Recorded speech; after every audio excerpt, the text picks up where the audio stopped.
দেশখন ধৰ্মনিৰপেক্ষ দেশ হৈ থকাটো বিচাৰে। ভাৰতীয় জাতীয় কংগ্ৰেছ দলে হাজাৰ হাজাৰ মানুহৰ তেজৰ বিনিময়ত, প্ৰাণৰ বিনিময়ত, ত্যাগৰ বিনিময়ত ব্ৰিটিছক খেদি যি স্বাধীনতা লাভ কৰি যি সংবিধান লাভ কৰিছিল, সেই সংবিধান ৰক্ষা হোৱাটো বিচাৰে। হাজাৰ হাজাৰ মানুহৰ ত্যাগৰ বিনিময়ত, তেজৰ বিনিময়ত, প্ৰাণৰ বিনিময়ত এই ভাৰতবৰ্ষখন ৰাইজেই ৰজা যি গণতন্ত্ৰ কৰিছিল, এই দেশখন গণতন্ত্ৰ হৈ থকাটো বিচাৰে। ৰাইজে যাতে নিজৰ প্ৰতিনিধি নিজে নিৰ্বাচিত কৰিব পাৰে। বিজেপিয়ে 2টা কাৰ্যকাল দেশ স্বাধীন কৰিলে। তৃতীয়বাৰৰ বাবে তেওঁলোকে যদি আকৌ ক্ষমতাত আহে, দেশৰ গণতন্ত্ৰ বিপদত পৰিব, দেশৰ সংবিধান বিপদত পৰিব, দেশৰ ধৰ্মনিৰপেক্ষতাত তেওঁলোকে আঘাত হানিব।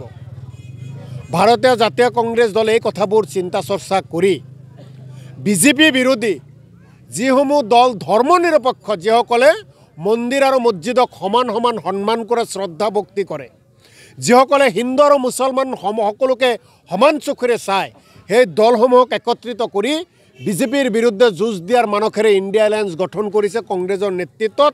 অসমতো আমি বিৰোধী জোঁট একেলগে হৈছোঁ। বিভিন্ন আমি সকলো সময়তে কংগ্ৰেছে প্ৰয়াস কৰি আছোঁ, ক্ষুদ্ৰ ছাত্ৰ ত্যাগ কৰি দেশৰ কাৰণে, দেশৰ মানুহৰ স্বাৰ্থৰ কাৰণে, নৰেন্দ্ৰ মোদীক অসমৰ পৰা হিমন্ত বিশ্ব শৰ্মাক বিদায় দিয়াৰ কাৰণে আমি একেলগে হোৱাৰ কাৰণে সকলোকে আহ্বান জনাই ইখনৰ পিছত সিখন বৈঠক ঘণ্টাই ঘণ্টাই আমি কথা পাতি আছোঁ। কিন্তু তাৰ মাজত বিভিন্ন ৰাজনৈতিক দলৰ বিভিন্ন অংক থাকে, বিভিন্ন উদ্দেশ্য থাকে। এতিয়াও আমি সম্পূৰ্ণ সফল হ'ব পৰা নাই। আজিৰ তাৰিখতো কংগ্ৰেছে আশা কৰিছে, কংগ্ৰেছে তলত পৰি সকলোকে বিনম্ৰতাৰ অনুৰোধ জনাইছে যে আহক মিলিজুলি দেশৰ পৰা নৰেন্দ্ৰ মোদী আৰু বিজেপিক বিদায় দিওঁ।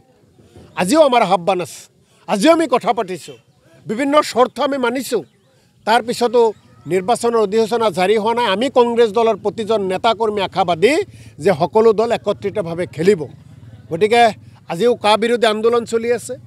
প্ৰায় সকলো বিৰোধী ৰাজনৈতিক দলে ভাগ লৈছে। কংগ্ৰেছে সকলোকে আহ্বান জনাইছে, কংগ্ৰেছ দলে ভাগ ভাগ নহয়, একত্ৰিতভাৱে বিজেপিক দেশৰ পৰা খেদিব বিচাৰে।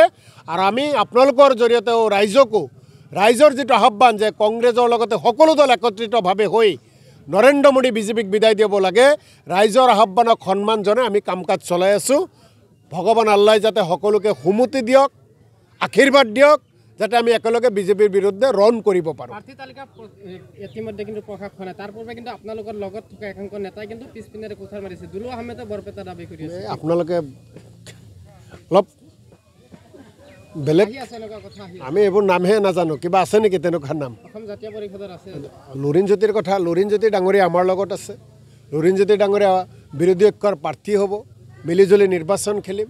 গতিকে এনেকুৱাভাৱে বিজেপিৰ বিভিন্ন ৰণত, বিভিন্ন ধৰণৰ কূট কৌশলত বিভিন্নজনে হেঙাৰ হৈ থিয় হ'ব বিচাৰিব। ৰাইজে ইচ্ছা কৰিলেতো ৰাইজে নখ জোকাৰিলে নৈ বয়। কিমান মানুহ তেনেকৈ চিধা হৈ কাম কৰিব চাই থাককচোন।